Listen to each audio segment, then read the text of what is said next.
მოგესალმებით. ჩვენი დღევანდელი ეპიზოდის თემა გახლავთ სარძევე ჯირკვლის დაავადებები.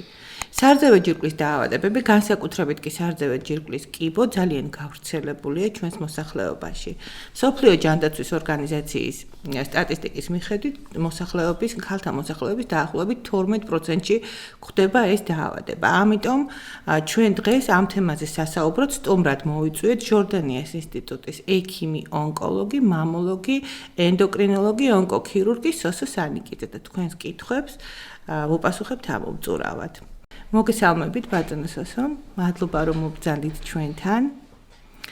დავიწყოთ საუბარი ამ ძალიან მნიშვნელოვან და გავრცელებულ პრობლემაზე, სარძევე ჯირკვლის დაავადებებზე. რამდენად ხშირად გვხვდება, როგორც ავთვისებიანი, ასევე კეთილთვისებიანი დაავადებები და რა უნდა ვიცოდეთ ამ დაავადებების შესახებ, პრევენციის შესახებ, როგორია მკურნალობის მეთოდები და ასე შემდეგ. გისმენთ? მოგესალმებით ქალბატონო ნინო, მივესალმებით თქვენს მსმენელს და მაყურებელს, დიდი მადლობა მოწვევისათვის. აქტუალური თემა, რომელიც ყოველდღიურობაში გვხვდება მე როგორც კლინიცისტს და ექიმს, მნიშვნელოვანია სოციუმის ინფორმირება აღნიშნულ საკითხთან დაკავშირებით. დიახ, გეთანხმებით, რომ სარძევე ჯირკვლის ავთვისებიანი სიმსივნე ყველაზე გავრცელებული ონკოლოგიური დაავადებაა ქალბატონებში. სამწუხარო რეალობა არის, რომ დაავადება ახალგაზრდდება ყოველ წლიურად სტატისტიკური მონაცემები, თუმცა არის დადებითი ტენდენცია იმასთან დაკავშირებით, რომ თანამედროვე სამკურნალო საშუალებები და დაავადების სწორი მართვა და მენეჯირება გვაძლევს საშუალებას, რომ უმეტეს შემთხვევაში დაავადებისგან პაციენტი განთავისუფლდეს. დაავადების სტატისტიკა ზოგადად ვიტყვი ამასთან დაკავშირებით, რომ თქვენ ახსენეთ, რომ 12%-ია, დიახ, ყოველი მერვე ქალბატონი მთელ მსოფლიოში არის რისკის ქვეშ, რომ ცხოვრების რაღაც ეტაპზე შეიძლება მას განუვითარდეს სარძევე ჯირკვლის ავთვისებიანი სიმსივნეები. გამომდინარე აქედან დაავადების დროული გამოვლინება და დიაგნოსტიკა არის მნიშვნელოვანი იმისათვის, რომ მინიმალური ჩარევით მოხდეს დაავადების პრევენცია პირველ რიგში, შემდგომ უკვე დიაგნოსტიკა ადეკვატური და მკურნალობა. ამის საშუალება რეალურად არსებობს და საქართველოში სხვადასხვა კლინიკები და მათ შორის ჩვენი ჟორდანიას სამედიცინო ცენტრი აღჭურვილია მნიშვნელოვანი სადიაგნოსტიკო ღონისძიებები და სამკურნალო საშუალებებით, რომელიც ამ დაავადების როგორც პრევენციის, დიაგნოსტირებისა და მკურნალობის საკითხებში არის საჭირო. აი და მინდა კითხოთ, თქვენ ახსენეთ, რომ გაახალგაზრდავდა დაავადება. რას გულისხმობთ დაახლოებით რა ასაკიდან გვხვდება და ძირითადი ასაკი, ყველაზე უფრო ისეთი ასაკი, რატოსაც უფრო მეტად უნდა ვიფიქროთ და მივაქციოთ ყურადღება სარძევე ჯირკვლის ჯანმრთელობაზე, რაც გითხარით. ზოგადად 50 წლის ასაკის ზემოთ დაავადების სიხშირეს თვალსაზრისით 50 წლის ასაკის ზემოთ გვხვდება ყველაზე ხშირად 70 წლამდე, აი ეს არის პერიოდი, რომლის დროსაც გამოვლინება ძირითადი ასაკი გამოვლინების 50. ძირითადი ასაკი არის 50-დან 70 წლამდე. თუმცა არის ესეთი შემთხვევები, როდესაც 30-40 წლის ასაკში და უფრო ადრეც გვხვდება დაავადების დიაგნოსტირება, გვიხდება დაავადების დიაგნოსტირება და შესაბამისად ამ დროს უკვე ჩარევები სხვადასხვა სახის უფრო აქტუალური ხდება და ახალგაზრდა ასაკის პაციენტებთან მკურნალობის მეთოდებიც მრავალფეროვანია და საკმაოდ აგრესიული, რათა შედეგობრივი კუთხით სასურველი შედეგი მივიღოთ.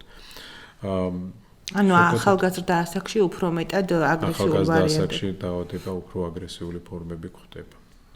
ვინაიდან დაავადების ერთ-ერთი საფუძველი, ასე ვთქვათ, განვითარების ეს არის ჰორმონალური ცვლილებები დისბალანსი ორგანიზმში და დაავადების დაახლოებით 75% სიმსივნის ბიოლოგიური ტიპიდან გამომდინარე დამოკიდებული არის საკვერცხეების ჰორმონალურ აქტივობაზე. შესაბამისად ეს არის ზუსტად ის ასაკი, როდესაც რეპროდუქციული ფაზა პაციენტებში ყველაზე აქტიურად ვლინდება. დიდი მადლობა. დავიწყოთ მაშინ საუბარი პრევენცია.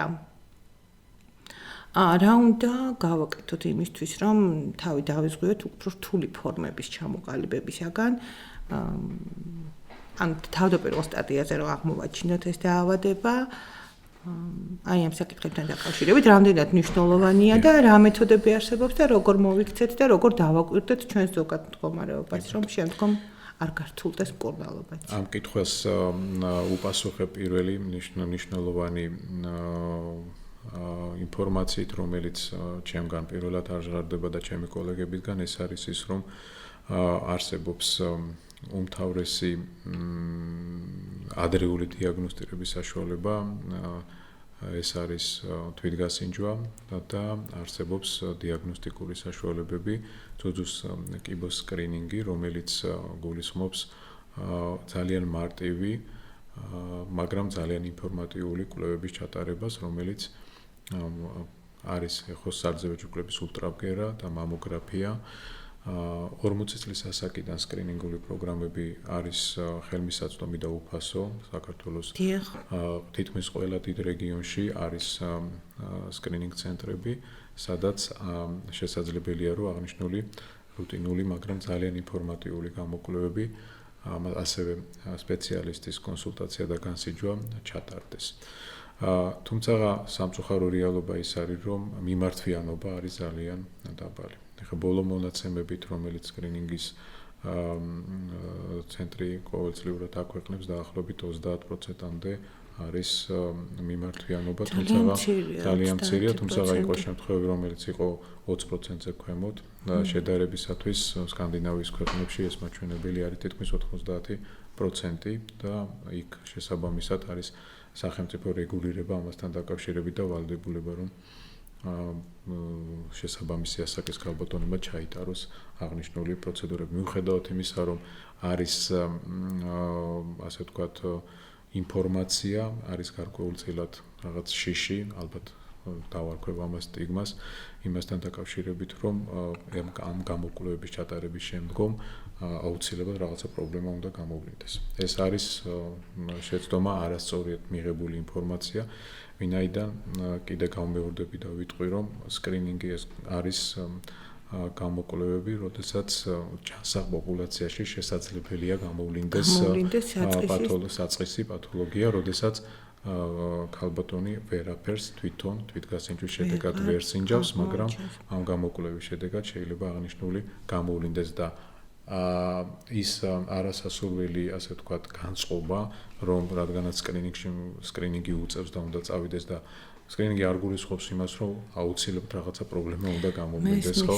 და ამაზე მინდა კიდევ გავამახვილო ყურადღება და მოუწოდო ყველას, რომ ეს აღნიშნული სერვისები, რომელიც აბსოლუტურად არის ხელმოსაწვდომი და კიდევ ერთხელ ვიძახი, რომ არის აბსოლუტურად უფასო, გამოყენებული იქნას დროულად ასაკობრივი მდგომარეობიდან გამომდინარე.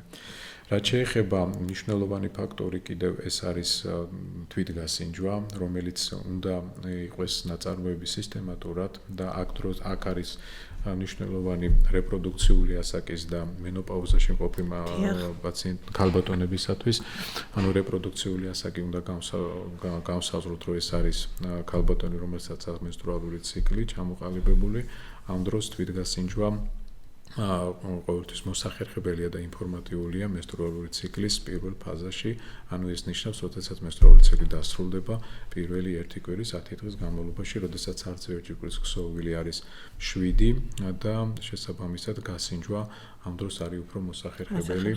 რაც შეეხება მენოპაუზის ასაკის მქონე ქალბატონებში, სასურველია აღნიშნული თვითგასინჯვის პროცედურა ჩატარდეს ერთი და იმავე თვის ერთი და იმავე მონაკვეთში, მაგალითად ამ თვის დასაწყისში, თვის ბოლოს, რომ ქალბატონმა ეს გასინჯვის პროცედურა, ასე ვთქვათ, რუტინად აქციოს. მარტივი პროცედურა არის, ამისი, ასე ვთქვათ, სხვადასხვა ინფორმაცია ამისი მოძიება შესაძლებელია. მეთოდიკასთან დაკავშირებით ვიძახი და მეთოდიკა ძალიან მარტივია. ხელის წრიული მოძრაობით, ჯერ მარცხენა მხარეს, მერე მარჯვენა მხარეს, იღლის მიდამოსკენ გადასვლით უნდა მოხდეს ეგრეთ წოდებული პალპირება, ანუ გასინჯვა და ისეთი სიმპტომატიკის გამოვლენა, ეს უნდა მოხდეს აუცილებლად სარკის წინ გამოვლენა, როგორც პირველადი სიმპტომატიკა შეიძლება იყოს ძუძუს ავთვისებიანი სიმსივნისა, სიმაგრე, კანის ფერის შეცვლა, გამონადენი ძუძუს თავიდან, დრილის ჩაბრუნება, ტკივნეულობა როგორც ასეთი ეს არ არის პირდაპირ პათოგნომური სიმპტომი, იმიტომ რომ ტკივილი შეიძლება სხვადასხვა მიზეზებით იყოს და ტკივილით გამოვლენა იშვიათად ხდება ხოლმე, თუ არ ჩავდეთ ისეთ ფორმებს, რომელიც მიმდინარეობს ანთებითი ინფილტრაციული ფორმით, ამ შემთხვევაში რომელიც იშვიათია, ასე რომ ტკივილი არ არის პათოგნომური. თუმცა ტკივილის არსებობა ერთ-ერთი ნიშანია, რომ პაციენტი ექიმთან მივიდეს, ქალბატონი ექიმთან მივიდეს და ის გამოკვლევები, რომელიც ამ დროს სპეციალისტი ურჩევს, ერთ-ერთი საფუძველია იმისა, რომ მიმდინარე პროცესები სარძევე ჯირკვალში გამოვლინდეს და ეს არ არის აუცილებელი, რომ რა თქმა უნდა იყოს ავთვისებიანი სიმსივნე, შეიძლება დავადგინოთ კეთილთვისებიანი სიმსივნური წარმონაქმნების, მათ შორის ცისტების არსებობაც, რომელიც sakmaots ხშირია რეპროდუქციული ასაკის მქონე ქალბატონებში, რომელთაც ჭირდება შესაბამისი მიდგომა და ხშირად ეს არ არის ინვაზიური მეთოდები და საერთოდ არ საჭიროებს კეთილთვისებიანი სიმსივნე და ცისტა აგრესიულ ქირურგიულ ჩარევას. ცისტები არსებობს ესეთი ცისტური მასტოპათია, ასეთი მდგომარეობა რეპროდუქციული ასაკის ქალბატონებში, ჰორმონალური ცვლილებებით განპირობებული მდგომარეობა, პრემენსტრუალური სინდრომი, რომელიც ამ ყველაფერთან არის დაკავშირებული. ცისტები უმეტეს შემთხვევაში ყალიბდება გაფართოებული სარძევე სადინრებიდან, რომლის შიგთავს წარმოადგენს სითხური კომპონენტი და ცისტა თუ არ არის სიმპტომური, ანუ რას ნიშნავს განსაზღვრა ამასაც, თუ მისი მოცულობა, ზომა არ არის დიდი, არ არის მტკივნეულობა გამოხატული, მაშინ მას ხელისხლება არ ჭირდება და ამას სპეციალისტი, რა თქმა უნდა, რეკომენდაციას აძლევს, თუმცა თუ არსებობს სიმპტომური ცისტები, სიმპტომური ცისტა ნიშნავს, რომ მისი ზომიდან გამომდინარე ხელით ისინჯება, შეიძლება ცისტასთან დაერთოს ინფექცია და ანთებითი კომპონენტი, მტკივნეულობა, ამ შემთხვევაში არჩევითი მეთოდი არის ცისტის, ასე ვთქვათ, პუნქცია და ასპირაცია, ანუ ამასაც განმარტავ, რას ნიშნავს ეს, რომ მოგახსენეთ, რომ ეს არის სითხური კომპონენტის შემცველი, ულტრაბგერით ანუ ეხოსკოპიის კონტროლით შესაძლებელია ადგილობრივი ანესთეზიის პირობებში მოხდეს მისი პუნქცია, ანუ ჩხვლეტა და შიგთავსის ასპირაცია და შესაძლოა მისი, ასე ვთქვათ, ციტოლოგიური კვლევაც საჭირო გახდეს. ანუ ცისტები როგორც ასეთი უმეტეს შემთხვევაში არის არაონკოლოგიური პათოლოგია, თუმცა იშვიათი არის, მაგრამ არსებობს ესეთი ცისტ ადენოკარცინომები, რომლებიც ისეთი ონკოლოგიური ავთვისებიანი სიმსივნეა, რომელიც ცისტის ამოფენი ეპითელიუმიდან, ანუ შიგთავსიდან ვითარდება. თუმცა ეს არ არის ხშირი და ასე ვთქვათ, არ მინდა რომ ჩვენი სმელელი ამითი ასე დავაშინო ცისტები რუტინულად საჭიროებენ კონსერვატულ მკურნალობას ან ინვაზიური ჩარევების შემთხვევაში ესეთი მინი ინვაზიური, რაც მოგახსენებთ. თუმცა ქირურგიული აგრესიული ჩარევაც შესაძლოა გახდეს საჭირო, თუ ეს ცისტები არის მორეციდივე და არის ხშირი, ასე ვთქვათ, ანთებითი ინფილტრაცია ამ შემთხვევაში. შეიძლება ზომაში იზრდებოდეს ცისტები? ნახეთ, როგორ არის ცისტის ფუნქციის, შეიძლება იზრდებოდეს, არის შემთხვევები, რომ 100-120 მილილიტრი შიგთავსიც ამოგვიღია, კი ბატონო, დაახლოებით 50% შემთხვევაში ამ პროცედურების მერე ცისტა უკვე განვითარდება და არ ვლინდება, თუმცა რადგანაც ვიცით, რომ ეს ცისტა მისი შიგთავსით არ არის საშიში, შესაძლოა წელიწადში ერთხელ, 2 წელიწადში ერთხელ მსგავსი პროცედურა ისევ ჩატარდეს და შესაბამისად ასპირაცია მოხდეს და ქალბატონი პაციენტი დავიცვათ ქირურგიული კონტროლისაგან. მინიინვაზიური ჩარევა მოხდება. ჩარევა ამბულატორიულ რეალობაში. რაც შეეხება ძუძუს კეთილთვისებიანი სიმსივნეები, ეს არის ფიბროადენომები, რომლებიც ასევე თანამედროვე შეხედულებით თუ წარმონაქმნი არ იზრდება ზომაში და არ არის ასე ვთქვათ მისი რადიოლოგიური მონაცემები საყურადღებო, შეგვიძლია აბსოლუტურად გქონდეს დაკვირვების ქვეშ და ეს დაკვირვება შეიძლება გაგრძელდეს რადიოლოგიური კონტროლით 6 თვეში ერთხელ, წელიწადში ერთხელ და ასევე აგრესიული ქირურგიული ჩარევაც ამ დროს მდგომარეობის შესაბამისად, რა თქმა უნდა, ყოველთვის არ არის საჭირო. ამ დროს შეიძლება გამოვიყენოთ დიაგნოსტიკის საშუალებები, რომელსაც ალბათ მოგვიანებით ვისაუბრებთ, რათა დარწმუნებით და დაბეჭდებით ვიცოდეთ, რომ ეს კეთილთვისებიანი წარმონაქმნია და მას, ასე ვთქვათ, ზედმეტი ჩარევა არის საჭიროება. ბატონო, დიდი მადლობა მართლაც ამ უმწურავი პასუხისთვის. აქვე ჩაგეკითხებით, ჩვენ თქვით, რომ არის შიში და სტიგმა პირველად სკრინინგული კვლევების მიმართ, თუმცა ეს არის ერთადერთი საუკეთესო საშუალება, რომ დაწყებით სტადიაზე აღმოვაჩინოთ დაავადება და შემდგომ, რა თქმა უნდა, მკურნალობის პროგნოზიც უფრო კეთილსაიმედოა ამ შემთხვევაში, მეთოდები ნაკლებად უფრო რადიკალურია და სიცოცხლის ხანგრძლივობა, რა თქმა უნდა, ბევრად უფრო მეტია. აი, ვთქვათ, ჩავიტარეთ გამოკვლევა, სკრინინგული კვლევა ან თვითგასინჯვა ან ასე შემდეგ და გამოვლინდა რაღაცა სიმცირული კომპონენტი, ჩანართი. ამის შემდეგ კვლევა როგორ ხდება, რა მეთოდები არსებობს დიფერენციაციის და შემდგომი მკურნალობის ტაქტიკის დასაგეგმად როგორ გამოვიყენებთ ამ დიაგნოსტიკის მეთოდებს, ამაზე რომ გითხრათ ორი სიტყვა შეიძლება. კეთილი, მადლობა კითხვისთვის. აი ხა, ეს მინდა უფრო გავშალო და ინფორმაცია გასაგები რო იყოს, აი ესე ამაზე ვილაპარაკ. ნახეთ, სკრინინგი იმდენად მნიშვნელოვანია და ეს რადიოლოგიური გამოკვლევები რომ უდიდესი როლი ენიჭება დროულ დიაგნოსტირებაში.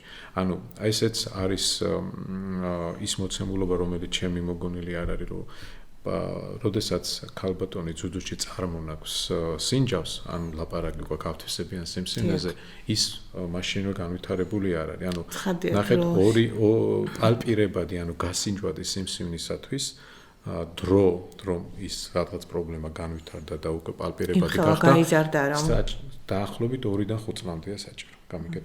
ანუ ეს ცვლილებები ხდება უჯრედულ დონეზე და უჯრედულ დონეზე განვითარებული ცვლილებები და ის პროლიფერაციული აქტივობა, რომელიც სიმსივნეს გააჩნია, მინიმუმ დაახლოებით მინიმუმ გააჩნია სიმსივნეს, რა თქმა უნდა, ბიოლოგიურ ტიპსაც მინიმუმ 2 წელიწადი არის საჭირო, რომ პალპირებადი გახდეს. შესაბამისად, აი ამ ლოგიკით თქვენ თუ შეძლებთ, რომ სანამ დაავადებას საწყისი არის და 2 სანტიმეტრამდე პალპირებამდე არ მივიდა, მაშინ გამოვავლენთ, აი ლოგიკას რომ მივყვებით, აი ეს მინიმალური ჩარევები გვექნება საჭირო იმისათვის, რომ დაავადებისგან პაციენტი გავანთავისუფლოთ, ხო?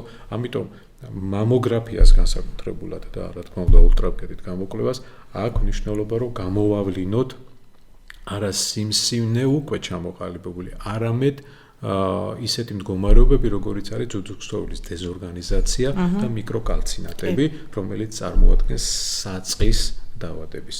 აი, სკრინინგში მე ვთქვით ახლა რომ დაახლოებით 30%-მდე არის მიმართვიანობა და სკრინინგში მიდიან მაშინ, როდესაც თვითონ აღმოვაჩენენ სიმსივნეს უკვე გამოვლინება პრობლემა, პალპირებადი უმეტესობა ესეა, მიდის და მერე იღებს გამოკვლევას, როცა პირიქით ნახდებოდეს, რომ არაფერი არ არის სიმსივნის წინა დაავადებები, რომელიც სიმსივნემდე თანამედროვე რეალობა გვაძლევს იმის საშუალებას, რომ გამოვიკვლიოთ დეზორგანიზაციული კერები და მიკროკალცინატების ეგრეთ წოდებული კლასტერი ახლა ესეთი სიტყვა, რომელიც ნიშნავს, რომ მიკროკალცინატების ჯგუფები, რომელიც შესაძლოა საძევე ჭირკვალში გამოვლინდეს სხვადასხვა მიზეზის გამო და ერთ-ერთი უმთავრესი ესეთი პათოლოგიური მიკროკალცინატების გაჩენის მიზეზი არის ონკოლოგიური პათოლოგია, ავთვისებიანი სიმსივნე. გამიგეთ, ეს ნათლად ჩანს მამოგრაფიაზე, დეზორგანიზაცია ჩანს მამოგრაფიაზე, ეხოსკოპიაზე შესაძლოა მიკროკალცინატები ვერ დავინახოთ, ვერ დეზორგანიზაციული უბანი, ამიტომ ამ ორ კვლევას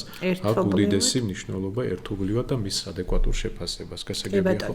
ამის შემდგომ შეიძლება დიაგნოსტიკის კუთხით მოვიდეს დაგვჭირდეს თქვათ ძუძუს შეფასებისათვის მაგნიტურეზონანსული ტომოგრაფია, ეს არის ასე ვთქვათ მაღალ ეფექტური გამოკვლევის მეთოდი, რომელიც ყოველთვის საჭირო რა თქმა უნდა არ არის და ამიტომ ამისი რეკომენდაცია სპეციალისტმა უნდა მიცეს კონკრეტულად პაციენტს, იმიტომ რომ ეს მაღალ ბიუჯეტური გამოკვლევის მეთოდია და ყოველთვის საჭირო არ არის. და მივედით იმ საკითხზე, რომელიც ასევე სტიგმირებულია და ყოველდღე ევროპაში ხვდებით ჩვენ კლინიკურ პრაქტიკაში, რომ როცა გამოვლინდება პათოლოგიური კერა საძევე ჭირკვალში, რას ვაკეთებთ ამ დროს? ანუ დიაგნოზი როგორ უნდა დავსვათ, ხო? აუცილებელია, მნიშვნელოვანია, რომ დიაგნოსტირება დაავადებისა მოხდეს ჰისტომორფოლოგიურ საფუძველზე. ანუ ეს ნიშნავს, რომ იქიდან პათოლოგიური კერიდან აღებული მასალის მიკროსკოპის ქვეშ შესწავლა, რომ საზოგადოებისთვის იყოს რა არის ჰისტომორფოლოგიური კვლევა. მიკროსკოპის ქვეშ შესწავლა დადგენა სიმსივნის ბიოლოგიური ტიპის. ანუ კიდევ ერთხელ ვთქვათ, სიმსივნესაც აქვს თავისი სახელი და გვარი და ყველა ერთი და იგივე არ არის. ამიტომ ამას აქვს უდიდესი მნიშვნელობა განისაზღვროს სიმსივნის ბიოლოგიური ტიპი, სიმსივნის ფორმა, აგრესიულობის ხარისხი, რომ შემდგომ უკვე ეს ბაზისური ინფორმაცია იმისათვის, რომ შემდგომ უკვე განისაზღვროს კურნალობის ტაქტიკა. ამაზე ცოტა მოგვიანებით ვისაუბრებ. რითი უნდა მოხდეს დიაგნოსტირება, რა მეთოდით? ეს არის სარძევე ჯირკვლის ბიოპსია. ბიოპსია ეს არის ქირურგიული მანიპულაცია, რომელიც კეთდება რადიოლოგიური კონტროლით, ეს იქნება ულტრავგერა, ეს იქნება მამოგრაფია, ეს იქნება მაგნიტორეზონანსული კვლევა, ეს არის ინვაზიური მეთოდი, რომელიც გულისხმობს ზუსტად აი ამ პათოლოგიური კერიდან ქსოვილის აღებას. კეთდება ადგილობრივი ანესთეზიით და არის აბსოლუტურად უმტკივნეული. შემიძლია გითხრათ და აი ეს სტიგმირება ამ მდგომარეობისა გულისხმობს იმას, რომ სხვადასხვა გამოცდილება ადეკვატურად შესრულებული მანიპულაცია ამას გულისხმობს, რომ ადეკვატურად შესრულებული მანიპულაციაზე მაქვს მელაპარაკი, რომ არის აბსოლუტურად უმტკივნეულო და ეს გამოცდილება არასასურველი, რომელიც კონკრეტულად პაციენტი, რომელიც ამის წინაშე დგება, მიიღო ნათესავისგან, მეზობლისგან, სამეგრობროსგან, სხვადასხვა სოციალური ქსელებიდან, ესეთი უარყოფითი ემოცია ბიოპსიასთან დაკავშირებით, შემდგომ ქმნის იმ პრობლემას, რომ მივიდა სპეციალისტთან, აიღო სკრინინგის მონაცემები, უთხრეს, რომ საჭიროა ბიოპსია და უკვე აქ ირთვება, რომ ბიოპსია არის ძალიან ასე ვთქვათ, მტკივნეული, არასასურველი და ბიოპსიის გაკეთების შემდგომ შეიძლება დაიწყოს პრობლემა, რომელმაც გააღვივა და გააღვივა, თუმცა ამაზეც მინდა რომ ყურადღება გავამახვილო, იმიტომ რომ ეს მუსიერებს ეს არასწორი ინფორმაცია იმასთან დაკავშირებით, რომ ბიოპსიის შედეგად დაავადება პროგრესირდა და ამან განაპირობა ყველაფერი. არა მარტო ბიოპსიის შედეგად, მე გამიგონია რომ ოპერაციის შედეგად. ოპერაციის. ანუ რო ახსნა ეს ყველაფერი და მდგომარეობა, რომ ნათელი მივცეთ ამას, ანუ ბიოპსიამ მოგცა ჩვენ დიაგნოზი და შესაბამისად ამ დიაგნოზიდან გამომდინარე დადგა სასურველი შედეგი, ან არასასურველი შედეგი. რაც უფრო იქნება სასურველი შედეგი პროცენტულად მეტი, რა თქმა უნდა, კარგია, თუმცა არასასურველი შედეგი თუნდაც 1%, იმ 1%-ში ვიც ხდება იმისთვის ხომ. ამიტომ აი ეს არის უმნიშვნელოვანესი და ამიტომ კიდევ ერთხელ მინდა რომ დავაფიქსირო, რომ დიაგნოსტირებისათვის მნიშვნელოვანია რომ გაკეთდეს ბიოპსია და სათანადოდ გაკეთებული სტანდარტებით ბიოპსია არის აბსოლუტურად უმტკივნეულო პროცედურა. აი ამას კიდე გავიმეორებთ. და არ გააუარესებს ჯანმრთელობის მდგომარეობას, არ გააუარესებს ჯანმრთელობას, პირიქით გვაძლევს იმის შესაძლებლობას, რომ გაავიგოთ რა პრობლემასთან გვაქვს საქმე. და ეფექტურად ვუნკურნალოთ ჩემს. ბიოპსია არის პროცედურა, რომელიც არის ქირურგიული მანიპულაცია, ამას მოყვება შემდეგ აუცილებლად ლაბორატორიული კვლევა, ანუ ეს მასალა, რომელსაც ვიღებთ, იგზავნება ლაბორატორიაში გამოკვლევაზე, ტარდება მორფოლოგიური კვლევა, ტარდება იმუნოჰისტოქიმიური კვლევა, ეს არის კვლევის მეთოდები, რომელიც ლაბორატორიული სერვისია და აუცილებლად ამას ჭირდება გარკვეული დრო, თავისი, ამასაც სტანდარტი აქვს, ამის მოლოდინის რეჟიმში ვართ, გააჩნია რა შემთხვევა იქნება და საშუალოდ ეს გრძელდება 10 დღე 2 კვირა. თუ დამატებით კიდე არ იქნა მოლეკულური მეთოდები საჭირო გამოკვლევის, რომელსაც უკვე ლაბორატორიული პასუხების მიღების შემდგომ და ჩატარდეს, რომ საბოლოოდ მივიღოთ ინფორმაცია. ამიტომ ეს არის დროსთან შეჭიდული მდგომარეობა დიაგნოსტირების კუთხით, თუმცა დიაგნოზი არის უკვე 100%-იანი და ვგებულობთ სიმსივნის ბიოლოგიურ ტიპს. აქ ლაპარაკი მაქვს მსხვილნემსიან ბიოპსიაზე, ანუ ეს არის ეგრეთ წოდებული კორ ბიოპსია, ანუ მსხვილნემსიანი ბიოპსია, რომელიც კეთდება აპარატით, რომელიც ყველაზე მარტივია შესასრულებლად ულტრავგერის კონტროლით, კეთდება ასევე მამოგრაფიის კონტროლით, მე ვახსენებ მიკროკალცინატები და დეზორგანიზაციული კერები, რომელიც არ ვიზუალიზდება ეხოსკოპიით და ამ დროს უნდა მამოგრაფიის კონტროლი გაკეთდეს ბიოპსია, MRI-ის კონტროლი, რომელიც სამწუხაროდ საქართველოში არ კეთდება, თუმცა როცა არის ასეთი საჭიროება, ამაზე რა თქმა უნდა ვაძლევთ ინფორმაციას, იმიტომ მნიშვნელოვანია მანდატორი, ხო, მნიშვნელოვანია რომ ვიცოდეთ რასთან გვაქვს საქმე, რომ შესაბამისად მას მე ადეკვატურად ვაგრძელოთ. ციტოლოგიაზეც მინდა ერთი სიტყვა თქვა, დიაგნოზისის მოხდეთ, იმიტომ რომ ციტოლოგიაც არის დიაგნოსტიკის ერთი მეთოდი, საკმაოდ მნიშვნელოვანი, მაგრამ ციტოლოგიური კვლევა არ გვაძლევს საშუალებას განსაზღვროთ სიმსივნის ბიოლოგიური ტიპი. ამიტომ არის ხშირად შემთხვევები ისეთი, რომ პაციენტი ჯერ გაკეთებული აქვს ციტოლოგიური კვლევა, მოდის ამ მონაცემებით, დადგენილი აქვს, რომ არის ძუძუს ავთვისებიანი სიმსივნე, მაგრამ იმის იქით ჩვენ ვერაფერს, ამიტომ ამ პაციენტს ისევ ჭირდება განმეორებითი ბიოპსია. კორ ბიოპსია, როცა ქსოვილის აღება არის საჭირო. ამიტომ ესეც არის ისეთი მდგომარეობები, ხანდახან და მოდის კითხვები ამასთან დაკავშირებით, რომ მე უკვე ბიოპსია გაკეთებული მაქვს და რატო არის საჭირო კიდე ეს გაკეთეს, ხო? ამასაც აქვს დიდი მნიშვნელობა, რომ სწორად მივაწოდოთ ინფორმაცია, რომ რა დროს, რა მეთოდით უნდა გაკეთდეს და ციტოლოგიური კვლევასაც რა თქმა უნდა თავისი არსებობა აქვს, საკმაოდ მაღალი ეფექტური გამოკვლევის მეთოდია, განსაკუთრებით ლიმფური კვანძების ლიმფურ კვანძებში მიმდინარე პროცესების ვერიფიცირების, ანუ დადგენისათვის. შესაბამისად, სწორად განსაზღვრული დიაგნოსტიკის მეთოდები არის მნიშვნელოვანი იმისათვის, რომ როგორც პაციენტის ფსიქოემოციური ფონი, ასევე მისი ბიუჯეტიც შესაბამისად სამწუხაროდ ამ პროცედურებს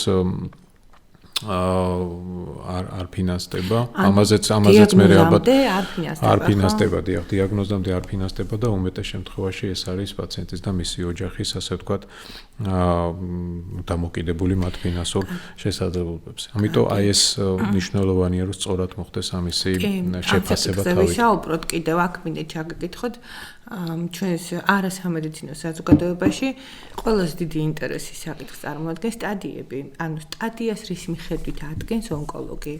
სიმსივნის განვითარების სტადია. ესე იგი, მოკლედ, ესეც ძალიან მნიშვნელოვანია და როდესაც რადგანაც ჩვენ ხა ამაზე ფართედ ვსაუბრობ და მინდა რომ კიდევ ერთხელ სოციუმისთვის გასაგებ ენაზე ვილაპარაკო, მოდის პაციენტი და მეუბნება რომელი სტადიისაა სიმსივნე, როდესაც მხოლოდ გაკეთებული აქვს მამოგრაფია და ეხოსკოპია, არც ბიოპსია, არც არაფერი გაკეთებული.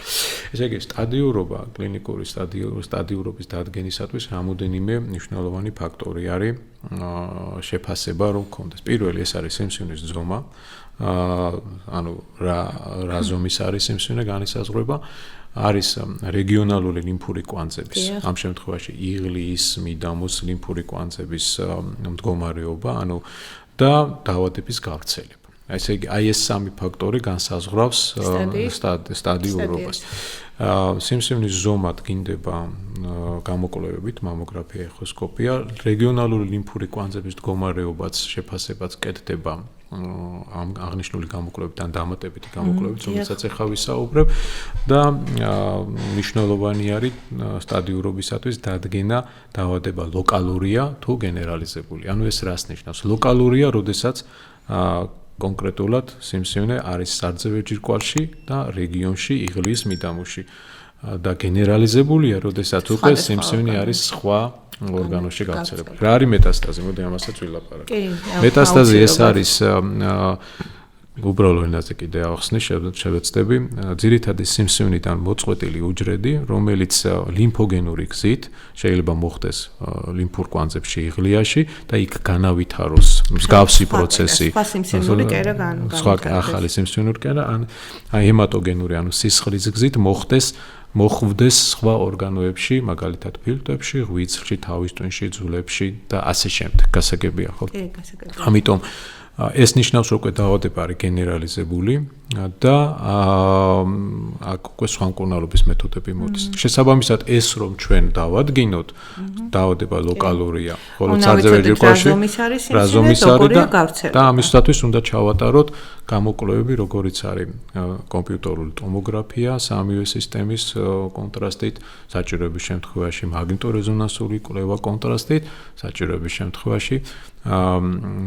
პოზიტიური ემისიური კვლევა, ეს არის PET-CT, PET-CT კვლევა, რადიოაქტიული გლუკოზის გამოყენებით. თუმცა ეს ყველაფერი არის ძალიან ინდივიდუალურად შესაფასებელი და ამიტომ არის შემთხვევები, როდესაც მხოლოდ კმაყოფილდებით კომპიუტერული ტომოგრაფიით და ინდივიდუალურად მე უკვე პაციენტის კონკრეტული შემთხვევის, ანუ кейსის შესაბამისად, უნიშნავთ მას რეკომენდაციას ვაძლევთ ყოველ შემთხვევისთვის ან MRI-ის გაკეთების, ძულებთან მიმართებაში სცინტიგრაფიის გაკეთების, ან PET-CT კვლევის გაკეთების. ანუ ეს არის ინდივიდუალურად შეფასების და ამის მიხედვით უკვე გინდება სტადიურობა. ესე იგი, თუ დაავადება სხვაგან გავრცელებული არ არის, ამ შემთხვევაში სიმსივნის ზომიდან და რეგიონალური ლიმფური კვანძების მონაცემებიდან, ასევე ჰისტომორფოლოგიური პასუხის ანალიზიდან გამომდინარე, ვადგენთ სტადიურობას. პირველი მეორე სტადიის შემთხვევაში დაავადების შემთხვევაში უნდა ვიბრძოლოთ, ასევე მესამე სტადიის მდგომარეობისაც შემთხვევაში უნდა ვიბრძოლოთ დაავადებისგან პაციენტის ხო გავანთავისუფლოთ. ამისათვის განკურნა. მეოთხე სტადიის შემთხვევაში უკვე, როდესაც დაავადება სხვა ორგანოებს მოიცავს და გავრცელებულია, ამ შემთხვევაში ხო, აქ არის ლაპარაკი უკვე რომ გავახანგრძლივოთ მდგომარეობა და მაქსიმალურად პაციენტი იყოს ჩართული სოციუმში ამ სამკურნალო ღონისძიებების ფონზე და საბედნიერო დღევანდელი სამკურნალო საშუალებები და ღონისძიებები გვაძლევს რომ ესეთი პაციენტები ხანგრძლივი დროის განმავლობაში ცოცხლობენ და ნაკლები პრობლემებით არიან გამოხატული. ასე რომ აი ამას აქვს უდიდესი მნიშვნელობა. ორი კვლევის შესახებ მინდა გკითხოთ. ჩვენ მსმენელს აინტერესებს რა არის იმუნოჰისტოქიმიური კვლევა და რა შედეგს ან თქვათ რა პასუხს ვიღებთ ამ კვლევის მიხედვით და ასევე ონკომარკერებთან დაკავშირებით. ძუძუს დაავადებებთან, ონკოლოგიურ დაავადებებთან დაკავშირებით რა ონკომარკერები კეთდება და ამ ონკომარკერების ტიტრის არსებობა არ არსებობა კონკრეტულად მიგვითითებს რამე დაავადების ამ პროგრესზე, არსებობაზე ცხადია მიგვითითებს, მაგრამ ან სტადიის, ან მდგომარეობის სიმძიმეზე ან ასე შემდეგ, თუ აქედან რამე დასმა შეგვიძლია გავაკეთოთ ამ მონაცემებით. კეთილი, მაშინ სანამ კონკრეტულად თქვენ კითხვას უპასუხებდე, ვიტყვი რომ მკურნალობის რამოდენიმე მეთოდი არსებობს და მე როგორც ახლა ქირურგი, ონკოლოგი და ჩემი საქმე არის ოპერაციების კეთება თქვათ და манипуляციების, რომელზეც ვილაპარაკეთ. საბედნიეროდ ქირურგიული მკურნალობა არ არის მკურნალობის მხოლოდ ერთ-ერთი მეთოდი და არ არის საბოლოო მეთოდი. გასაგებია ხო ამის თქმა მინდა. ანუ შესაძლოა დაავადების გავრცელებიდან, მისი ბიოლოგიური ტიპიდან გამომდინარე, ქირურგიული მკურნალობით ვერ დავიწყოთ მკურნალობა. ანუ ქირურგიულმა მკურნალობამ გადაინაცვლოს მეორე ეტაპზე ან მესამე ეტაპზე და მანამდე საჭირო გახდეს სისტემური მკურნალობა, როგორც არის ქიმიოთერაპია, არის სისტემური ტარგეტული თერაპია, იმუნოთერაპია და ზუსტად ეს იმუნოჰისტოქიმიური კვლევის მეთოდები, ეს არის ლაბორატორიული კვლევის მეთოდები, გვაძლევს საშუალებას განსაზღვროთ სიმსივნის ბიოლოგიური ტიპი, არის ეს ჰორმონალური სტატუსით დამოკიდებული, ანუ ესტროგენი, პროგესტერონი, ჰერ სტატუსი დადებითი თუ უარყოფითი. ანუ შესაბამისად აი ამ ინფორმაციიდან გამომდინარე და დაავადების აგრესიულობიდან და გავრცელებიდან გამომდინარე, მე უკვე წყდება მკურნალობის. ანუ სიმსივნის კვლევის მეთოდია იმუნოჰისტოქიმია, რომლის შედეგად სიმსივნის ბიოლოგიური ტიპის განსაზღვრის მეთოდია. რომელსაც შემდეგ ექიმი გადაწყვეტს, როგორ დაიყვანოს მკურნალობა ეფექტური კი ბატონო და პროგნოზული მნიშვნელობაც ამას აქვს, იმიტომ რომ იმუნოჰისტოქიმიური კვლევის შედეგების ანალიზი გარკვეულწილად პროგნოზულ საშუალებასაც გვაძლევს ჯერ იმის თვალსაზრისით, რომ რა მკურნალობა უნდა დავნიშნოთ და მერე გამოსავალი რა იქნება, იმიტომ რომ ესეც სტატისტიკაა და შესაბამისად ეს ინფორმაციაც რა თქმა უნდა დევს. რაც შეეხება მარკერებს, სიმსივნის მარკერები არსებობს ძუძუს მარკერი სია 15-3, რომელიც გრძნობიარია განსაკუთრებით, როდესაც არის დაავადების გავრცელებული ფორმა. როდესაც არის უკვე გავრცელებული დაავადება, ეხლა საწყის სტადიაზე ხა პირველი სტადიის და მეორე სტადიის პაციენტებში რუტინულად რომ მარკერები გაკეთდეს, ამისი აუცილებლობა არ არის, იმიტომ რომ ინფორმატიული კუთხით ეს ბევრს არაფერს არ მოგცემს. შესაბამისად, აი ეს მოცემულობა არის. გასაგებია და კიდევ ერთი კითხვა, ჩვენ ვახსენეთ რა თქმა უნდა სიმსივნის დაავადებები და გასაგებია რომ სიმსივნის დაავადებები გულისხმობს რომ ეს გადაიზრდება ადრე თუ გვიან შესაძლებელია გადაიზარდოს ავთვისებიანში და კეთილთვისებიანი დაავადებები რამდენად შესაძლებელია რომ ავთვისებიანში გადავიდეს. გასაგებია. ნახეთ, მადლობა ამ კითხვისთვის, მნიშვნელოვანია ესეც, ანუ არსებობს კეთილთვისებიანი დაავადებები, ფიბროადენომები, რომელიც ათვისებიან სიმსივნეთ არ გადაგვარდება. არსებობს ფოთლისებური ფიბროადენომა, ესეთი ფორმა დაავადებისა, რომელიც შესაძლებელია გაავთვისებიანდეს. მხოლოდ ფოთლისებური ფიბროადენომაზე მაქვს საუბარი, გამიგეთო. რაც შეეხება არსებობს მოსაზღვრე სიმსივნეები, მოსაზღვრე მდგომარეობები, სიმსივნეებს ვერ დავთქვა, მოსაზღვრე მდგომარეობები, ეს არის ზუსტად აი ეს მნიშვნელოვანი, რომ თავიდან როდესაც მე მოვყევი რა უდიდესი მნიშვნელობა აქვს თუნდაც მიკროკალცინატების დროულ გამოვლინებას, რა მნიშვნელობა აქვს დეზორგანიზაციული კერების გამოვლინებას. აი პატარა ისტორიულ რაკურსაც მოგიყვებით და რატო საიდან მივიდა თქვათ ექიმები ამ 80-იან წლებში სხვადასხვა ქვეყნებში, ევროპულ ქვეყნებში და ამერიკულ ქვეყნებში დაიწყო ერთობლივი კლინიკური კვლევა, როდესაც მამოგრაფია ახალი დანერგილი იყო და მამოგრაფიას უკეთებდნენ ქალბატონებს. დაახლოებით 10,000 ქალბატონი იქნა გამოკვლეული და ეს გაგრძელდა დაახლოებით 10 წლის განმავლობაში. და დადგინდეს რომ მამოგრაფიაზე გამოვლენილი მიკროკალცინატები რაღაც პერიოდის მერე გადაგვარდა სიმსივნეთ, გამიგეთ ხო? ამიტომ ამაზე გქონდა ჩვენ ლაპარაკი, რომ პირებადი როცა ხდება, ამას ჭირდება დრო. და მე მივიდნენ იმ დასკვნამდე, რომ ამ მიკროკალცინატებს თუ შევისწავლით, შესაბამისად დროულად გამოვავლენთ დაავადებას. თუ ზუსტად აი ამ მიკროკალცინატების და დეზორგანიზაციული კერების შესწავლის დროს ყოველთვის არ ხდება ათვისებიანი სიმსივნის დიაგნოსტირება. არის შემთხვევები, როდესაც არის კარცინომა ინსიტუ, ეს არის საწყისი მდგომარეობა დაავადებისა, როდესაც დაავადება ლოკალურია და არ არის გავრცელებული, ანუ უჯრედს იქით არ მიდის და არსებობს ისეთი მდგომარეობები, მაგალითად, ეხლა ეს სამედიცინო ტერმინოლოგია, მაგრამ უნდა ვთქვა, მაგალითად მასკლორიზირებელი ადენოზი, ატიპიური დუქტური ჰიპერპლაზია, აპოკრონული მეტაპლაზია, აი ესეთი მორფოლოგიური დიაგნოზები, რომლებიც არა ყოველთვის, მაგრამ უმეტეს შემთხვევაში შეიძლება გადაგვარდეს ათვისებიანი სიმსივნეთ. ანუ ამის საშუალებაც გვაქვს, რომ ამ დონეზე გაკეთდეს დიფერენცირება და ფაქტურად ამ დონეზე დიფერენცირებული დაავადება და გაკეთებული ქირურგიული ჩარევა თუ სხვადასხვა манипуляция პრევენციაა ფაქტიურად.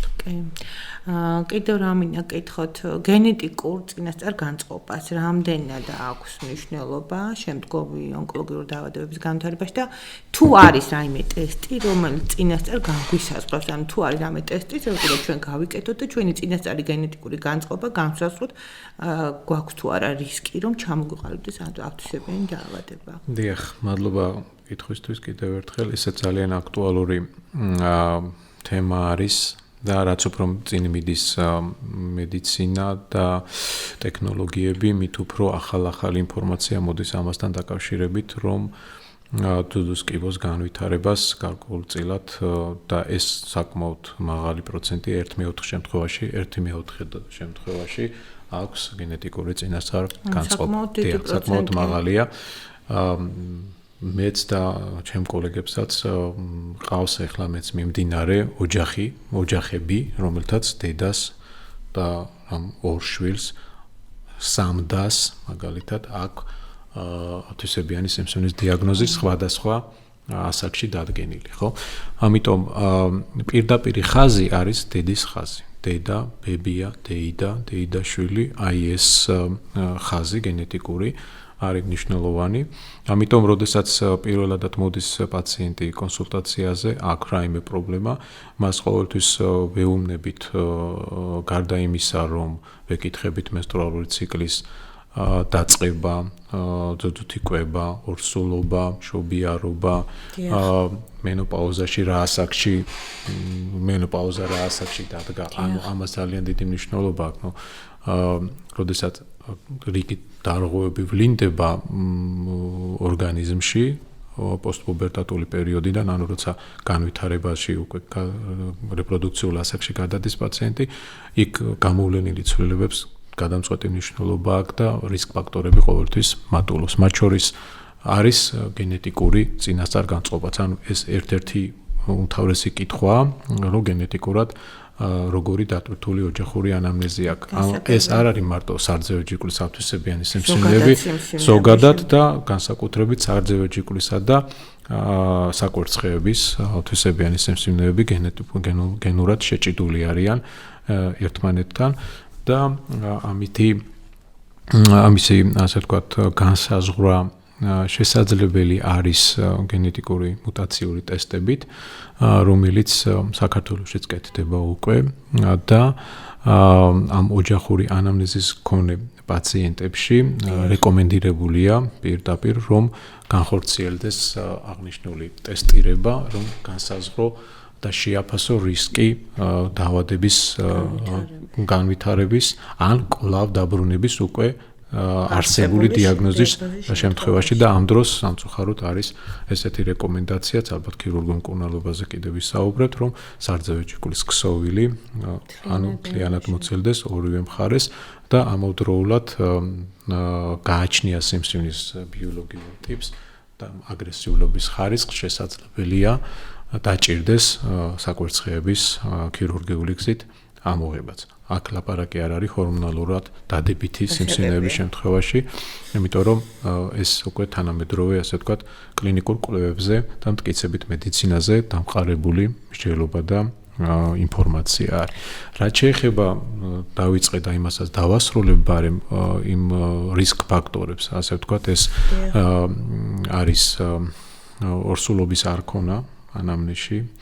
ესე იგი ძუძუთიკვების არქონა და გვიანი, ასე ვთქვათ, მენოპაუზა. ანუ ზოგადად 45, 50, 52 წლის ასაკი ეს არის პერიოდი, როდესაც მენოპაუზა უნდა დადგეს, ხო? ამიტომ ადამიანს, რომელსაც ქალბატონს, რომელსაც 55 წლის ასაკში მენსტრუალური ციკლი ისე აქვს, ესე იგი იქ რაღაცა ეს პირდაპირ გამოიხატება სარძევე ჯირკვლის ცვლილებები და არის კიდე სამწუხარო რეალობა, რომელსაც არც თუ იშვიათად ვაწყდებით, ეს არის არასწორი ჩანაცვლებითი თერაპია მენოპაუზის ან პრემენოპაუზის მქონე ქალბატონებში ჰორმონალური პრეპარატებით, გასაგებია რომ როდესაც ეს გარდამავალი პერიოდი არის შესაბამისად გამოვლენილი სიმპტომატიკა და გამოიყენება და ხშირად ეს არის არა ექიმის დანიშნულებით და გაგონილი, წაკითხული და მონაყოლი რომ ეს დავლიე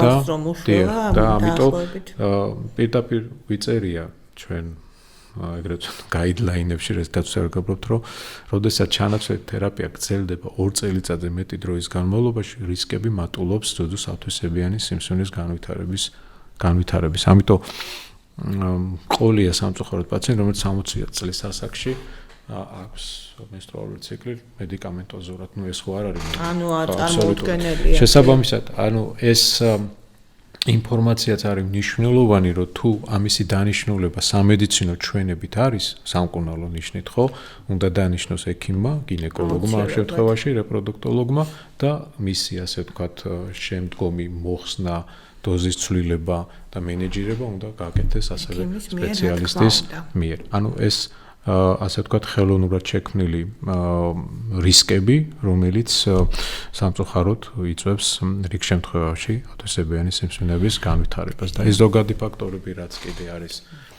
თამბაქოს მოხმარება, მავნეჩვევები, ჭარბი წონა, რომელიც არის ამავდროულად ჩვენი საუკუნის განვითარებადი დაავადება, ესეც არის ერთ-ერთი რისკ ფაქტორი, თუნდაც ამ დაავადების განვითარების. ძალიან დიდი მადლობა. მართლაც ამომწურავი პასუხი იყო. თქვენი საუბრეთ დიაგნოსტიკაზე, რომ ამ ხარჯებს სახელმწიფო არ ანაზღაურებს, რა ხდება შემდგომ უკვე მკურნალობის შემთხვევაში? რამდენად ხელმისაწვდომია ჩვენი მოსახლეობისთვის? რამდენად ხდება სახელმწიფოს დახმარება ასეთ ადამიანებზე და ასე შემდეგ, რომ გითხრათ? კეთილი. მკურნალობის მეთოდები. ხო, დღეისობით ესეთი მოცემულობა გვაქვს, რომ ეს დიაგნოსტიკური პროცედურები, რომელიც სხვადასხვა სიხშირით შეიძლება დაჭირდეს კონკრეტულად ონკოლოგიურ პაციენტს, უმეტეს შემთხვევაში არ ფინანსდება თუ არ ჩავთვლით იმ სახელმწიფო სტრუქტურებს, როგორიც არის მერია, გამგეობა და ასე შემდეგ, ხო? მაგრამ ასე ვთქვათ, ეგრეთ წოდებული საყოველთაო ჯანდაცვა ამას არ აფინანსებს. თუმცა არის დადებითი ტენდენცია იმასთან დაკავშირებით, რომ შექმნილია სამუშაო, ასე ვთქვათ, დოკუმენტი, რომელიც ჩვენმა კოლეგებმა შეიმუშავეს, სადაც არის გაწერილი ეს შეიძლება ვთქვათ შიდა გაიდლაინი სახელმწიფოს რომელიც როგორც ვიცი უკვე დამტკიცებულია და შემდგომ წლის ბიუჯეტში უნდა ჩაიდოს ონკოლოგიური დაავადებების დიაგნოსტირებისა და მკურნალობის საჭიროებები თითოეული ნოზოლოგიის მიხედვით. ანუ რა დროს რა უნდა გაკეთდეს და შესაბამისად ამას მე რა უნდა მოყვეს ფინანსური უზრუნველყოფის ფათო. ეს მე არ ვიცი, მაგრამ ნამდვილად არ ვიცი, ამაზე არ ვფლობ ინფორმაციას, მაგრამ ეს როგორც ასეთი ჩამოყალიბებული დოკუმენტი მეცნიერების, ექიმების ნამუშევარი, რომელიც ის გათვალისწინებულია ყველა ის გამოცდილება და რეკომენდაცია, რომელიც ჩვენი საერთაშორისო პარტნიორების და კოლეგების მიერ უკვე ჩამოყალიბებულია, ეს არის დაწერილი და შესაბამისად ამას უკვე ჭირდება მხარდაჭერა, რომ შეღავათი იყოს, იმიტომ რომ სწორი დიაგნოსტირება არის მნიშვნელოვანი. რაც შეეხება სამკურნალო ღონისძიებებს, რა თქმა უნდა, სამკურნალო ღონისძიებების უმეტესი ნაწილი სახელმწიფოს მხარდაჭერით კეთდება და ეს უდიდესი დახმარება და წინდადებული ნაბიჯია, მაგრამ კიდევ ერთხელ გეუბნებით და ვამბობ და ეს ძალიან კარგად იციან ჩვენმა კოლეგებმა და ასევე ვისაც ეს უნდა გააკეთოს ადეკვატური დიაგნოსტირება დაავადებისა საწინდარია მისი სწორი მკურნალობის. ხო, შესაბამისად აქ უნდა ჩაიდოს და განისაზღვროს პრიორიტეტები, რომ შესაბამისად მერე სამკურნალო ღონისძიებებიც ნაკლები იქნეს ფინანსური თვალსაზრისითაც საჭირო, იმიტომ რომ დროული დიაგნოსტირება, დროული გამოვლინება ნაკლები იქნება მე უკვე ფინანსური თვალსაზრისით. ამიტომ ეს არსებობს, მე წაკითხული მაქვს, რაღაც მონაწილეობაც მიღებული მაქვს, მაგრამ ამას ჭირდება უკვე განვითარება აი ამ კუთხით. კიდევ ერთი კითხვა მინდა დაგისვათ, სანამ ოპერაციული მკურნალობის მეთოდებზე გადავალთ. ჩვენი მოსახლეობის ნაწილი არჩევს, რომ მკურნალობა ჩაიტაროს საზღვარგარეთ. ხშირად არის თურქეთში, ჩვენს მეზობელ ქვეყანაში, რადგან უფრო მეტია ავიღებ ამ ქვეყანას. თქვენი აზრი მაინტერესებს, ანუ რატომ ხდება ასეთი დიდი მიგრაცია სამედიცინო სფეროში? მე ვიცი, რომ ძალიან კარგი ექიმები ყავთ, თითქმის ყველა საშუალება გვაქვს დიაგნოსტიკის და მკურნალობის, რაც საჭიროა და რა უნდა გაკეთდეს იმისთვის, რომ ჩვენმა მოსახლეობამ ადგილზე მიიღოს ის მაღალკვალიფიციური მომსახურება, რომლისთვისაც ამ ეტაპზე გადინება ხდება სხვა ქვეყნებში. დიახ, ეს ტენდენცია რა თქმა უნდა არსებობს და ჩვენ ვისაუბრეთ იმასთან დაკავშირებით, რომ სახელმწიფო ამასში ფულს დებს სამკურნალო ღონისძიებებში, მაგრამ რაღაც ნაწილი და არც თუ ისე მცირე ნაწილი გამიედინება, გადის და ამისი ერთ-ერთი ასე ვთქვათ მიზეზიც შეიძლება ვთქვათ ის, რომ არ არის სტანდარტიზებული ეს ყველაფერი. ანუ არ არის სტანდარტიზებული და ყველა კლინიკამ ასე ვთქვათ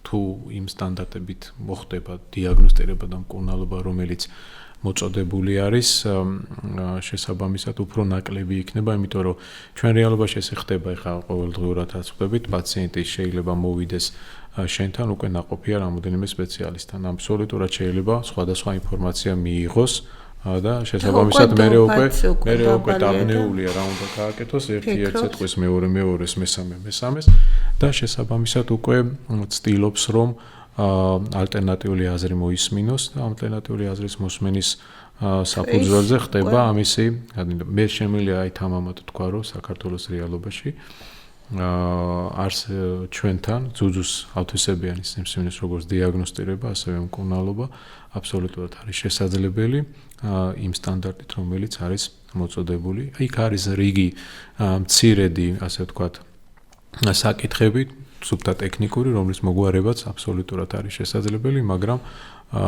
ეს სარძევე ჯირკვლის ონკოლოგიური პათოლოგიების მკურნალ დიაგნოსტიკა და მკურნალობა როგორც ქირურგიული ასევე სისტემური მკურნალობა ასევე სხეული თერაპია ამაზე ალბათ ვისაუბრებთ ახლა აბსოლუტურად არის შესაძლებელი და სახელმწიფო ფარავს უდიდეს ნაწილს.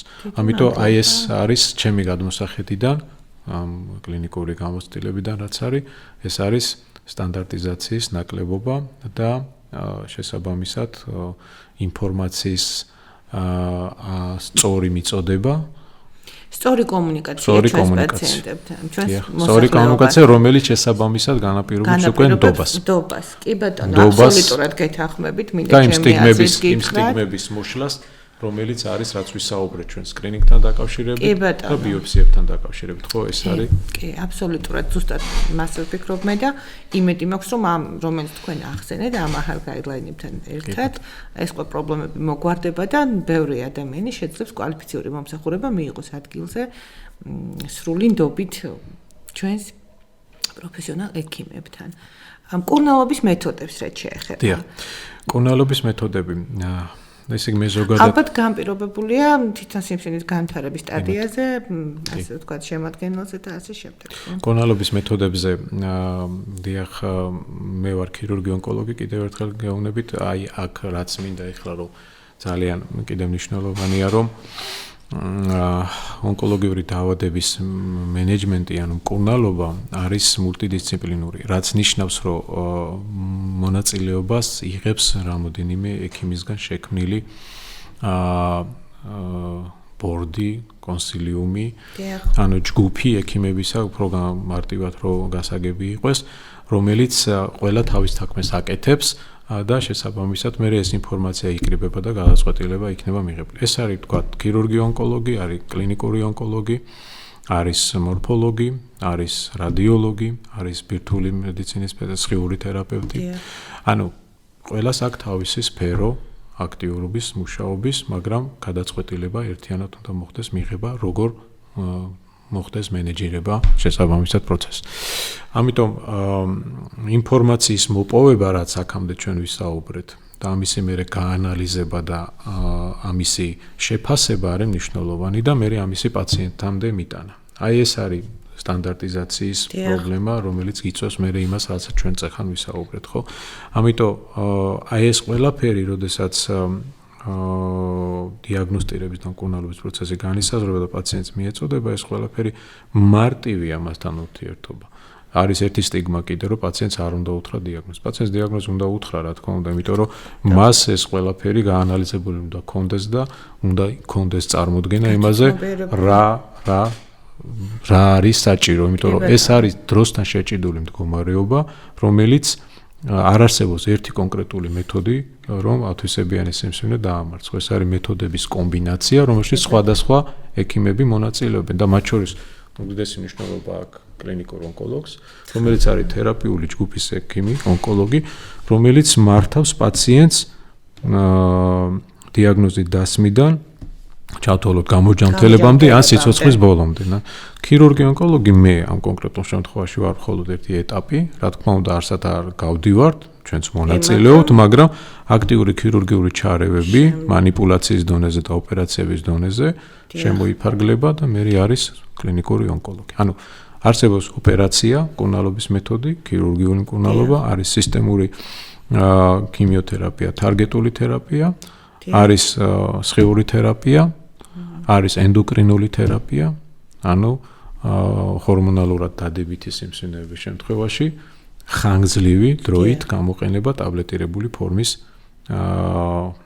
ენდოკრინული თერაპია ქვია, ტაბლეტირებული ფორმის სამკურნალო საშუალებებით. შესაბამისად, სიმსივნის სტადირებიდან, სიმსივნის ბიოლოგიური ტიპიდან გამომდინარე, შესაძლოა დავიწყოთ მკურნალობა ოპერაციით, ან შესაძლოა საჭირო გახდეს ჯერ მკურნალობა და შემდგომ ოპერაციის განა არ შეიძლება რომ ოპერაცია დავიწყოთ, მაგრამ ეს დადგენილია რომ კონკრეტულად ამ ტიპის სიმსივნეების ასეთი გავრცელების დროს გადარჩენადობა, აი ეს სიტყვა მნიშვნელოვანია, ხო? არის მეტი. და ამიტომ ამას უდიდესი მნიშვნელობა აქვს და აქვს მნიშვნელობა კოსმეტიკურ მხარესაც, რომ ძუძუს შენარჩუნება, არ შენარჩუნება, რეგიონალური ლიმფური კვანძების ამოკვეთა, რა დონეზე ხდება, ეს რა თქმა უნდა ინდივიდუალურად დამოკიდებულია ემოცემულებაზე, რომელიც ჩვენ იქ ხდება, მაგრამ ეს წინასწარ უნდა გქონდეს შეფასებული და გათვლილი. ის რომ ოპერაციის დროს მე იქ გადავწყვიტავ რას გავაკეთებ, ძუძუს მოვკვეთავ თუ არა, ეს არ არის, ხო, ეს არ არის სწორი მიდგომა, ამიტომ წინასწარ უნდა იცოდე პირველი გეგმა და შემდგომ უკვე შეიძლება და ეს აუცილებლად პაციენტს ამაზე ინფორმაცია უნდა ქონდეს, რომ გამოსავალი რა შეიძლება იყოს. ჩვენ აი ჩაწერამდე ვისაუბრეთ და თქვენ ძანეთ, რომ აღარ არის ყოველ შემთხვევაში თანამედროვე მიდგომა აღარ ითვალისწინებს ძალიან რადიკალურ ზომებს და უფრო დამზოგველი ზომების მიმართ არის, ასე ვთქვათ, სამედიცინო საზოგადოება, რაც შემდგომ ალბათ რეაბილიტაციას და პლასტიკურად აღდგენას უფრო მარტივად დაექვემდებარება, ხო? და კიდევ მინდა გკითხოთ, რა ოპერაციიდან და გამოჯანმრთელებიდან რამდენ ხანში არის შესაძლებელი რეკონსტრუქციული ოპერაციის ჩატარება? და ხომ არ არის საფრთხე. საფრთხეს ხომ არ მოიცავს რეკონსტრუქციის ჩატარება ხელახლა სიმსივნის განვითარების თვალსაზრისით. კი ბატონო. ესე იგი, თანამედროვე მიმართულება არის დამზოგველი ქირურგია, ფუნქციური ქირურგია და კოსმეტიკური მხარე, ხო? ამას ქვია ონკოპლასტიკური ოპერაციები. და ერთ-ერთი ასე ვთქვათ, ამოსავალი შეიძლება ოპერაციამდე მკურნალობის დაგეგმარების არის, რომ პერსპექტივაში ძუძუს შევინარჩუნებთ თუ არ შევინარჩუნებთ ესეც. ამიტომ არის შემთხვევები, როდესაც მკურნალობა ინიშნება ოპერაციამდე და სიმსივნე შეიძლება მთლიანად გაქრეს. აბსოლუტურად ალაგდეს სრულად. კი, საკმაოდ ხშირად. რაც უფრო აგრესიულია სიმსივნე, მით უფრო კარგად ექვემდებარება ამ მკურნალობას და შესაძლებელია, რომ სიმსივნე მთლიანად გაქრეს. ამიტომ როდესაც გება ოპერაციის საკითხი, ამ დროს უნდა ვიცოდეთ, სად იყო წარმონაქმნი, ანუ თარგეტი. ამისათვის წინასა როცა მკურნალობას გეგმავ, სიმსივნის მარკირება შეიძლება გაკეთდეს. ანუ იქ ჩაიდგას მეტალის მარკერი, კლიპ მარკერი, ოპერაციის მკურნალობის დაწყებამდე ჩაიდგას მარკერი, რომელიც ამ სიმსივნეს ნიშნავს. და ეს მარკერი, რომელიც არის 5-6 მმ ზომის, კარგად ჩანს ეხოსკოპიაზე, კარგად ჩანს მამოგრაფიაზე. სიმსივნის მკურნალობის დაავადების მკურნალობის ფონზე სიმსივნე მთლიანად შეიძლება გაქრეს, ეს მარკერი რჩება იმ ადგილას, სადაც იყო სიმსივნე. ვიცით, სად იყო, მე იქ შევდივართ, უკვე მეორე მეთოდი შემოდის ოპერაციის წინ, ღუზა მარკერი ეგრეთ წოდებული, რომელიც იდგმევა და ზუსტად იმ ადგილს ამოვიღებთ ოპერაციით და ამით ვინარჩუნებთ სარძევე ჯირკვლის ქსოვილს და კოსმეტიკურ მხარეს. და გამოჯანმრთელება სრული არის ამ შემთხვევაში. შეიძლება ეს უკვე ინდივიდუალურია, მაგრამ ჩვენ კონკრეტულად იმ შემთხვევაში დაავადებისგან პათოლოგიური კერიდან პათოლოგიური კერა გამოჯანმრთელების საკითხი ეს უკვე დროსთან კომპლექსურია და დროსთან შეჭიდული მდგომარეობა, იმიტომ რომ კიდევ ერთხელ გეუბნებით 5 წლიანი გადარჩენადობა საკმაოდ მაღალია, მაგრამ პრობლემა შეიძლება 5 წლის მერეც გამოვლინდეს სხვადასხვა სახით.